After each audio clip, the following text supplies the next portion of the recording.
ओम हरि ओम नमो नमः सम्पूर्णमा गत वर्ष चाहिँ हामीले यस वर्ष पनि भगवती स्वस्थानी देवीको कथा श्रवण गर्न गइरहेका छौँ। सबैले हेरेर सहयोग सपोर्ट गर्नुहोला। हामीहरूले भगवती स्वस्थानी परमेश्वरीको कथा सुरु गरौँ। यति बेला हामी पोखरा सुरुङ्गा 19 काउरेबाट दुर्गा पाञ्चायन भगवतीका मन्दिर प्राङ्गणबाट सुरु गर्दैछु। आउनुहोस् ध्यानबाट सुरु गरौँ। ओम यं ब्रह्मा वरुणेन्द्र रुद्रमरुतस्तनवन्ति दिव्यैस्तवैः वेदैः साङ्गपराक्रमोपनिषदैः गायन्तीं सामगान् ध्यानावस्थिततद्गतेन मनसा पश्यन्ति यं योगिनो यस्यान्तं न विदुः सुरासुरगणा देवाय तस्मै नमः। श्रीमच्चन्दनचर्चितोज्ज्वलबभुः शुक्लाम्बरा मल्लिका मालालङ्कृतकुण्डला प्रविलसन् मुक्तावली शोभिता सर्वज्ञाननिदानपुस्तकधरा रुद्राक्षमालाधरा वाग्देवी मदनाम्बुजे वसतु मे त्रैलोक्यमाता चिरं मुखं करोति वाचालं पङ्गुं लङ्घयते गिरिं यत्कृपातमं वन्दे परमानन्दमाधवं। नमो भगवते तस्मै व्यासाय मिततेजसे यस्य प्रसादं वक्ष्यामि नारायणकथामिमां। नारायणं नमस्कृत्य नरं चैव नरोत्तमं देवीं सरस्वतीं व्यासं ततो जयमुदीरयेत्। आज हामीले भगवती स्वस्थानी परमेश्वरीको दोस्रो अध्याय सुरु गर्दैछौँ। आउनुहोस् श्रवण गरौँ। अथ द्वितीयोऽध्यायः। हे मुनि, अघि यो संसार जलमय हुँदा विष्णु भगवानका नाभिबाट सहस्रदल कमल उत्पन्न भयो। त्यस कमलमा बसी ब्रह्मा सृष्टि गर्ने विचार गर्दै थिए। त्यहाँ अवसरमा विष्णु भगवानको कानै गुजीबाट अत्यन्त पराक्रमी मधुकैटभ नामका दुई वीर उत्पन्न भए। ती दैत्यले जलमय संसारमा कहाँ के छ भनी घुम्दा ब्रह्मा बसेको स्थानमा पुगे। कमलको डाँड समातेर माथि गई हेर्दा ब्रह्मालाई देखेर उनलाई खसाल्न तयार भए। त्यो देखेर डराएका ब्रह्माले यो मायाको आराधना गरे। यो माया प्रकट भएपछि ब्रह्माले हे ईश्वरी विष्णुलाई जाग गराइदिनुहोस् भने र उनले ब्रह्माको कष्ट बुझी विष्णु भगवानलाई जाग गराइदिन्। भगवान जागा भएर हेर्दा ती मधुकैटभलाई देखि तत्काल युद्ध गर्न लागि सरे। दिव्य 5000 वर्षसम्म जलमा युद्ध भयो तर हार जित हुन सकेन। अनि विष्णुलाई हे दानव, तिमीहरू पराक्रमी रहेछौ, म प्रसन्न भए। इच्छा भएको वर माग भन्दा अहङ्कारी मधुकैटभले भने, हे विष्णु, यस युद्धमा हाम्रो जित भयो। तिमी हार्नेले जे दिन सक्छौ, बरु तिमीलाई इच्छा लागेको वर हामीसँग माग। दैत्यहरूको त्यस्तो अभिमान पूर्ण कुरा सुनि विष्णुले भन्नुभयो, पहिले वाचा गर अनि म वर माग्दछु। अनि दानवले तिमीले जे मागे पनि अवश्य दिनेछौ भन्ने वाचा गरेपछि विष्णु भगवानले अरू वर के मागु, तिमी दुवैलाई म मार्दछु, मेरो हातबाट मर भनेको सुनि मधुकैटभले भने, हे विष्णु, तिमी छलिरहेछौ, कपट गरेर वर माग्यौ। बाचा हारेको हुनाले हामी दिन्छौ। अब के गर्ने भनी विचार गर्दा सारा संसार जलमय भयो। देखि भने, हे विष्णु, हामीलाई जल नभएको स्थानमा मार। दैत्यलाई त्यस्ता कुरा सुनि विष्णुले आफ्नो काखमा राखेर सजिलैसित दुवैलाई मारे। तिनै दैत्यको बोसो शीतकालमा तुषारले पानी जमिने समुद्रको जलमा जमेर पृथ्वी भइन्। मासुले पर्वत र हाडले पत्र भयो। त्यो देखेर ब्रह्माले संसार सृष्टि गर्न भनी पहिले 14 भुवन सृष्टि गरे। कुन कुन भने भूर्लोक भुवरलोक स्वरलोक महरलोक जनलोक तपलोक सत्यलोक ई मातिकार अतल वितल सुतल तलातल महातल रसातल पाताल इति तला का जन्म चतुर्दश भुवन देव सृष्टि करें। कुलकुल म्हणे जम्बूद्वीप विप्लक्ष्म द्वीप सालमली द्वीप कुशद्वीप विक्रमचद्वीप साकद्वीप पुष्करद्वीप त्यसपछि 7 समुद्र सृष्टि गरे। शारद समुद्र सुरद समुद्र इक्षुरा सुद समुद्र घृतो समुद्र दधिमण्डल समुद्र क्षीरोद समुद्र शुद्धोद समुद्र जम्बूद्वीप शारद समुद्रले वेष्टित छ। त्यहाँ अग्निद्र राजा राज्य गर्दछन्। प्लक्षद्वीप इक्षुरा सुद समुद्रले वेष्टित छ। त्यहाँ इदमजिम्न राजा राज्य गर्दछन्। सालमली द्वीप सुरोद समुद्रले वेष्टित छ। त्यहाँ यज्ञबाहु राजा छन्। कुशद्वीप घृतो समुद्रले वेष्टित छ। त्यहाँ हिरण्यरेता राजा छन्। क्रौञ्चद्वीप क्षीर समुद्रले घेरिएको छ। त्यहाँ धृतपृष्ठ राजा छन्। साकद्वीप दधिमण्डल समुद्रले घेरिएको छ। त्यहाँ मेलातिथि राजा राज्य गर्दछन्। पुष्करद्वीप शुद्ध समुद्रले वेष्टित छ। त्यहाँ विधिहोत्रका राज्य गर्दछन्। जम्बूद्वीपको विस्तार 4 लाख कोश छ। यसको आकार कमलगट्टा जस्तै छ। यसमा 9,000 योजनका 9 खण्ड छन्। यस प्रकार सृष्टि गरी सकी अष्टपर्वत सृष्टि गरे। कुन भने सुमेरु पर्वत गन्धमादन पर्वत कैलाश पर्वत हिमालय पर्वत त्रिकुट पर्वत चित्रकूट पर्वत चन्द्रान्तक पर्वत चन्द्रकूट पर्वत त्यसपछि प्राणी सृष्टि गरे।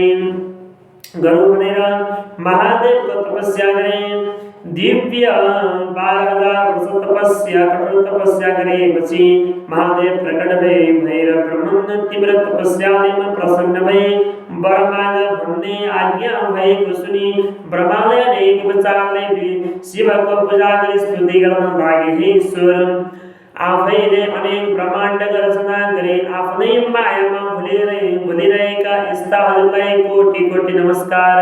एक मूर्तिबाट 3 मूर्ति ब्रह्मा विष्णु शिव रहेका यस्ता हजुरलाई कोटि कोटि नमस्कार। हे ईश्वर हजुरको महिमा वर्णन गर्न शेष र शारदाले पनि नसकेको म कसरी समर्थ हुनेछु। हजुरको कृपाले द्वीप समुद्र पर्वत सृष्टि गरे।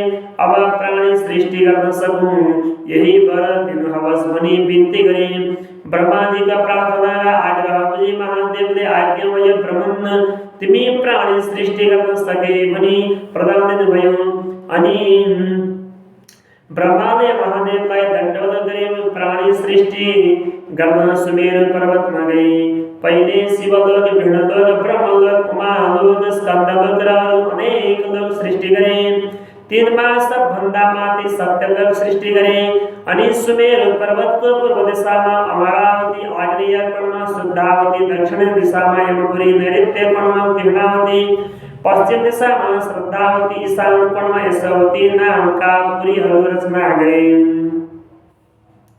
त्यसपछि स्थावर जंगम सृष्टि गरे। अनि प्राणी सृष्टि गर्ने इच्छा भएर मनले चिताउन साथ कश्यप प्रवृत्ति 100 ऋषि सृष्टि भए। त्यति सुनेर अगस्त्य मुनिले सोधे हे कुमारजी हजुरको वचन रूपी अमृत मेरो कान रूपी जिब्रोले बराबर पिउन माग्दैछ। अब देव दानव पशु पक्षी मनुष्य कसरी सृष्टि भए त्यो सुन्ने इच्छा छ। मुनिको इच्छा जानेर कुमारजी आज्ञा गर्नुहुन्छ। हे अगस्त्य मुनि कश्यप ऋषिका अदिति दिति धनु कारा घोरा सिमिका क्रोधा प्राधा वृष्टा विनता कपिला कद्रु मनु यस्ता स्त्रीहरू थिए। अतः दितिका गर्भबाट हिरण्यकशिपु दैत्य जन्मे। अदितिका गर्भबाट चन्द्र सूर्य आदि 33 कोटि देवताहरू जन्मे। धनुका गर्भबाट दानवहरू जन्मे। कारा घोराका गर्भबाट गन्धर्वहरू जन्मे। सिमिका गर्भबाट राहु जन्मियो। प्राधाका गर्भबाट उर्वशी आदि अप्सराहरू जन्मे। क्रोधाका गर्भबाट क्रोध जन्मियो। मनुका गर्भबाट ब्राह्मण क्षत्रिय वैश्य शूद्र 4 थरी मनुष्य जन्मे। बलिष्ठा रकृता गर्भबाट अरुण गरुण संपाति मयूर कोकिल चकेवा जीव मुनिया धोबिनी राजंसारी पक्षियों जन्मे कपिला गर्भबाट कामधेनु सिंह शार्दूल बाघ हाथी घोडा मृगजराय गैंडा कराय आदि पशुहरू जन्मे कद्रुका गर्भबाट शेषनाग अनंतनाग पद्मनाग वासुकीनाग पुलिकनाग कर्कोटनाग तक्षकनाग शंखनाग आदि अष्टनागहरू जन्मे यसरी देवता ऋषि यक्ष गंधर्व किन्नर अप्सरा नाग मनुष्य पशु पक्षीहरू सृष्टि भएको देखि ब्रह्माले तिनीहरूलाई खाने आहार धान जौ तिल आदि अनेक तरहका अन्न र फल मूल सृष्टि गरे।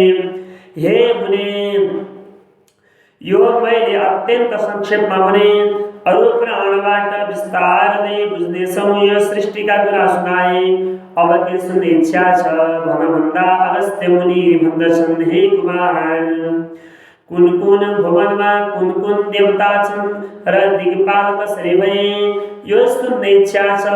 त्यति सुनि कुमार आज्ञा गर्नुहुन्छ हे मुने कैलाश भवनमा महादेव हुनुहुन्छ वैकुण्ठ भवनमा विष्णु भगवान छन् सत्य भवनमा ब्रह्मा छन् उमा भवनमा पार्वती छन् स्कन्द भवनमा म छु धूम्र भवनमा धूम्र ऋषि छन् नैऋत्य भवनमा अन्य ऋषिहरू छन्। यति भुवनका कुरा कहे अब दिक्पाल भएका कुरा भन्दछु। कश्यप ऋषिका छोरा इन्द्रले हिमालयमा गए धेरै कालसम्म कठोर तपस्या गरे।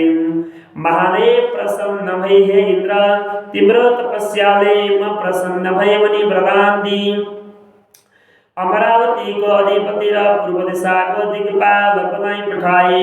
फेरि एउटाले गई उसै गरी तपस्या गर्दा महादेव प्रसन्न भएर अग्नि नाम राखी अग्नि कोणको दिक्पाल बनाई शुद्धावतीको अधिपति गराई पठाए। फेरि अर्कोले गई त्यसै गरी तपस्या गरे। महादेव प्रसन्न भई यम नाम राखी दक्षिण दिशाको दिक्पाल बनाई यमपुरीको अधिपति गराई पठाए। फेरि एउटाले गई त्यसै गरी तपस्या गरे। महादेव खुसी भई नैऋत्य नाम राखी नैऋत्य कोणको दिक्पाल र कृष्णावतीको अधिपति गराई पठाए। फेरि अर्कोले गई त्यसै गरी तपस्या गरे। महादेव प्रसन्न भई वरुण नाम राखी पश्चिम दिशाको दिक्पाल र श्रद्धावतीको अधिपति गराई पठाए। फेरि 49 वायुले गई त्यसै गरी तपस्या गरे।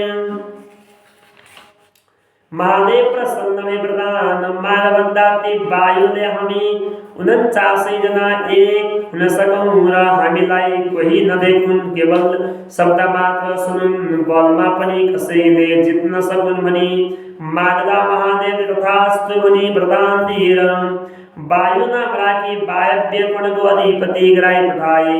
फेरि एउटाले गई त्यसै गरी तपस्या गरे।